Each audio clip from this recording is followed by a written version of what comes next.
Good morning, Reptilians. Welcome and welcome back to the channel. I'm Elle, and this is Elle's Reptiles. This week we are doing a video that was suggested by you guys on Instagram. I asked you guys on Instagram for video suggestions, and you guys definitely came through. Thank you so much for the people that suggested things. One of the suggestions was basically a video like I did the crested gecko video not too long ago about your baby crested gecko not eating, but for leopard geckos. So today, that is what we are doing. We are talking about what to do if your leopard gecko isn't eating. Before we get started, this video is sponsored by iHeartGecko, so make sure to stay until the end of the video to find out all about this awesome company. Let's get started. So the first thing is, if you just brought them home, they might not eat. A lot of times, leopard geckos, even little babies, won't eat for the first few days that you bring them home, or they'll eat very small amounts. They may eat like 1 or 2 little crickets and then not eat for a couple days. Completely normal. When you bring home any new reptile, they are stressed. They are very, very stressed. Everything has changed. Their sights and smells and sounds, all of the things around them have changed. It's stressful. It is completely normal for them not to eat in those first few days. Obviously, if you're going on a week or 2 and your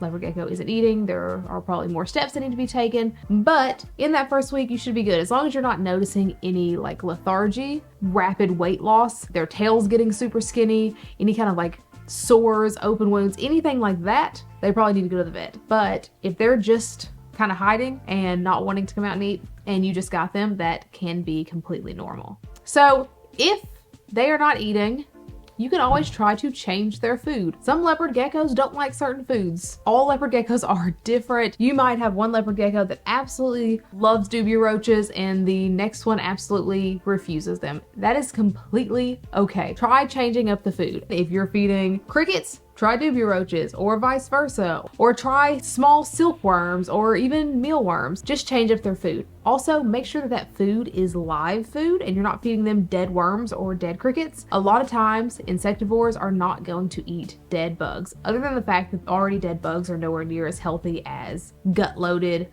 alive bugs. A lot of insectivores have a reflex that makes them eat when that item is moving. So if it's just there, they're not really gonna see it as a food item. So make sure you are feeding live gut-loaded bugs and try maybe changing it up. Another huge tip in changing up food, leopard geckos can get addicted to waxworms. Waxworms are a fantastic treat for leopard geckos, but some leopard geckos, once they start eating waxworms on a regular basis, will only want to eat waxworms on a regular basis. They will refuse all of their food unless they are given waxworms. If your leopard gecko has only eaten waxworms for the past several weeks, that is probably the issue. Don't give in and give them waxworms. You can try scenting the other bugs with waxworms. You can try mixing other bugs in with waxworms. I'm not an expert on getting a leopard gecko off of a waxworm addition, so definitely do further research on that if that is the issue that's happening.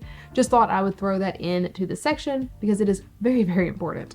The next thing is just paying attention to how old they are. Tiny little babies can be a little skittish when you want to feed them. They might not eat if you're around. If that's the case, try just leaving the food in there overnight when you are away from the tank, whether you're sleeping or whatever, just leaving them alone with their food. Also, along with age, pay attention to your prey size that you are giving them. So if they're a tiny little baby, they should be eating tiny little bugs. The bugs that you feed them should not be bigger than the width between their eyes. Make sure that they are small crickets, small little baby dubia roach nymphs, tiny, tiny bugs, in order to make sure that they look at it and see it as food, see it as small enough to be correctly ingested. And also, we don't want them to choke on those bugs and then not want to eat anymore, or those bugs to bite them and injure them and them not want to eat anymore. Make sure that you are feeding age appropriate and size appropriate food. You can try hand feeding. Sometimes leopard geckos, again, they need that like movement in order to snap their food response into place. I don't know how to phrase that. Sometimes they may not be able to see into their bowl, and so hand feeding them may help. Sometimes Percy can't really see in her bowl if she is in her hide, and she's an adult. So I'll just pull a worm out and put it in front of her. She sees the movement, she comes out. Or I'll grab a cricket by its back 2 legs, not 1 leg. If you grab a cricket by its back 1 leg, it'll usually drop that leg. But grab it by its back 2 legs, so it's moving, she sees it, she comes out, and she can hunt and see that there's food. Make sure that they can see see it, and hand feeding might be the way to do that. Even my very grumpy Winter up here, who does not like humans, will still hand feed. But on the opposite end of that, maybe try not hand feeding. If you've been trying solely to hand feed your leopard gecko and it's just not working, just try not to do that. Just leave the bugs in the tank. Again, if you have to leave them in overnight, it'll be fine. Just don't leave an obnoxious amount of like crickets in the tank overnight. A lot of times them being left alone with their food, especially if you just got that animal, is going to be very helpful for them to feel safe enough to go out and hunt. So if you're gonna do this, try to only leave like maybe 5 crickets or 5 dubia roaches in that tank. Crickets can bite animals. So if you leave like 30 crickets in a tank with a tiny little baby, they can bite and potentially injure that baby overnight. So obviously don't do that. Just leave a few in there and just come back in the morning and see if they are gone. Escape-proof dishes are fantastic for this, especially for tiny little dubia roaches. Any kind of little dish with smooth sides is gonna be really good for that.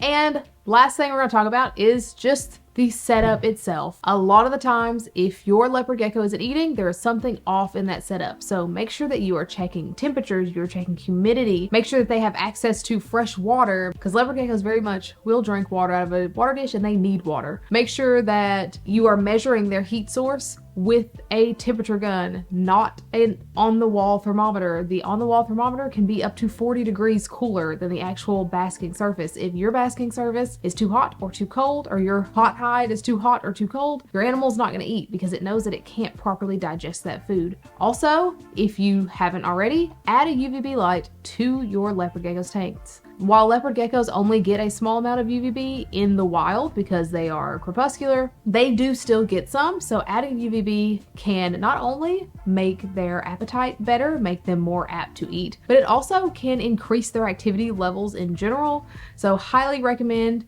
getting a UVB light on that tank.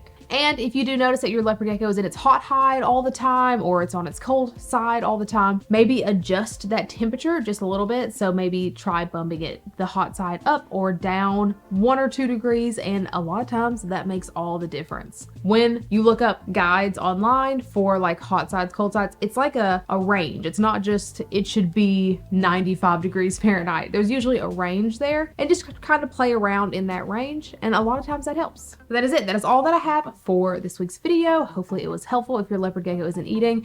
If you have any tips for getting a leopard gecko that doesn't want to eat, please leave those down in the comments below, because it could help someone out that is reading those comments for help.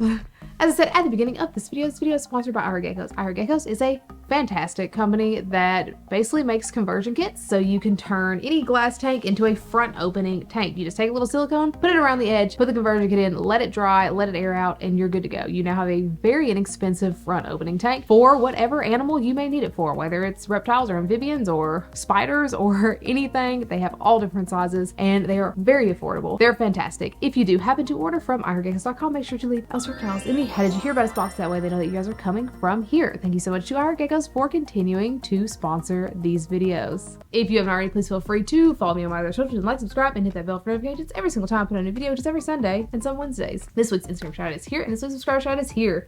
Thank you so much for liking and following and subscribing and commenting and sharing and all that jazz. You are the bee's knees. Thank you so much for watching, and I hope you have a fantastic day. Bye.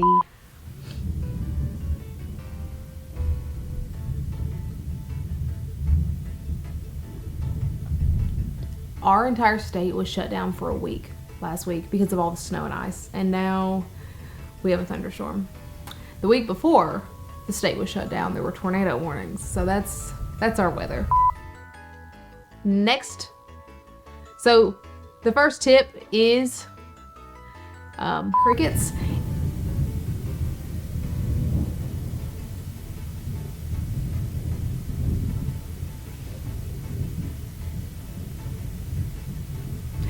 So if you, guess this is just gonna be the ambiance. Okay.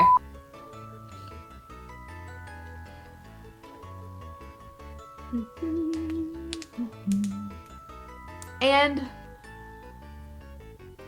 okay.